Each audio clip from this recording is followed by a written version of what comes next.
آج کچھ اسٹیجوں پر یہ بڑے زور و شور میں کہا جا رہا ہے، دمادم مست قلندر علی دا پہلا نمبر۔ یہ کس بات کی جانب وہ اشارہ کر رہے ہیں کہ مولائے کائنات شیر خدا رضی اللہ تعالیٰ عنہ پہلے خلیفہ ہیں؟ اگر وہ اس چیز سے یہ کہنا چاہتے ہیں تو یاد رہے یہ امت میں نیا فتنہ وہ پیدا کر رہے ہیں، اس لیے کہ ہمارا تو آج تک یہی نظریہ رہا ہے اور صبح قیامت تک رہے گا کہ پہلے خلیفہ حضرت سیدنا صدیق اکبر رضی اللہ تعالیٰ عنہ ہیں، ان کے بعد حضرت عمر، ان کے بعد حضرت عثمان، پھر مولائے کائنات شیر خدا رضی اللہ تعالیٰ عنہ ہیں۔ یاد رہے یہ نظریہ ہم اہل سنت کا ہے کہ حضور صلی اللہ علیہ وسلم کے بعد خلیفہ سیدنا صدیق اکبر ہیں۔ اگر خلیفہ اول حضرت علی ہوتے تو کہیں نہ کہیں حضرت علی اس کا ذکر فرماتے۔ حالانکہ بصرہ کی سرزمین پر جب سوال ہوا حضرت علی سے کہ کیا اللہ کے نبی صلی اللہ علیہ وسلم نے اپنے بعد یہ وصیت کی تھی کہ آپ خلیفہ بنیں گے، تو آپ نے انکار کیا۔ یہ دیکھیں روایت ابن عساکر جلد 42 صفحہ نمبر 442 پر یہ روایت خود حضرت علی رضی اللہ تعالیٰ عنہ کی موجود ہے۔ ابن عساکر نے حضرت امام حسن رضی اللہ تعالیٰ عنہ کے حوالے سے لکھا ہے کہ جب حضرت علی رضی اللہ تعالیٰ عنہ بصرہ تشریف لائے تو ابن القوا اور قیس بن عبادہ رضی اللہ تعالیٰ عنہما نے کھڑے ہو کر آپ سے پوچھا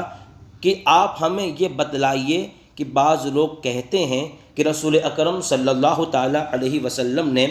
آپ سے وعدہ فرمایا تھا کہ میرے بعد تم خلیفہ ہوں گے، تو یہ بات کہاں تک سچ ہے؟ اس لیے کہ آپ سے زیادہ اس معاملے میں صحیح بات اور کون کہہ سکتا ہے؟ آپ نے فرمایا یہ غلط ہے کہ رسول اکرم صلی اللہ علیہ وسلم نے مجھ سے کوئی وعدہ فرمایا تھا۔ جب میں نے سب سے پہلے آپ کی نبوت کی تصدیق کی تو اب میں غلط بات آپ کی طرف منسوب نہیں کر سکتا۔ یہ کس نے کہا؟ حضرت مولائے کائنات شیر خدا رضی اللہ تعالیٰ عنہ فرما رہے ہیں۔ پھر آگے فرماتے ہیں اگر حضور صلی اللہ تعالیٰ علیہ وسلم نے اس طرح کا کوئی وعدہ مجھ سے کیا ہوتا تو میں حضرت ابوبکر صدیق اور حضرت عمر رضی اللہ تعالیٰ عنہما کو حضور کے ممبر پر نہ کھڑے ہونے دیتا، ان دونوں کو انہی ہاتھوں سے قتل کر ڈھالتا، چاہے میرا ساتھ دینے والا کوئی نہ ہوتا۔ یہ تو سب لوگ جانتے ہیں کہ رسول اکرم صلی اللہ علیہ وسلم کو اچانک کسی نے قتل نہیں کیا اور نہ آپ کا یکایک وصال ہوا، بلکہ کئی دن تک آپ کی طبیعت ناساز رہی، اور جب آپ کی بیماری نے زور پکڑا اور مؤذن آپ کو نماز کے لیے بلایا تو آپ نے حضرت ابوبکر صدیق رضی اللہ تعالیٰ عنہ کو نماز پڑھانے کا حکم فرمایا اور مشاہدہ فرماتے رہے۔ مؤذن نے پھر آپ کو نماز کے لیے بلایا، حضور نے پھر حضرت ابوبکر صدیق کو نماز پڑھانے کے لیے فرمایا۔ آپ کی ازواج مطہرات میں سے ایک نے، کون؟ یعنی حضرت عائشہ صدیقہ رضی اللہ تعالیٰ عنہا نے حضرت ابوبکر رضی اللہ تعالیٰ عنہ کو امامت سے باز رکھنا چاہا تو آپ نے ناراضگی ظاہر کی اور فرمایا کہ تم لوگ تو یوسف علیہ السلام کے زمانے کی عورتیں ہو، ابو بکر سے کہو کہ وہ ان لوگوں کو نماز پڑھائیں۔ حضرت علی رضی اللہ تعالیٰ عنہ نے فرمایا کہ جب رسول اکرم صلی اللہ علیہ وسلم کا وصال ہو گیا تو ہم نے خلافت کے متعلق غور کرنے کے بعد پھر انہی کو اپنی دنیا کے لیے اختیار کر لیا، جس کو پیارے مصطفیٰ صلی اللہ علیہ وسلم نے ہمارے دین یعنی نماز کے لیے منتخب فرمایا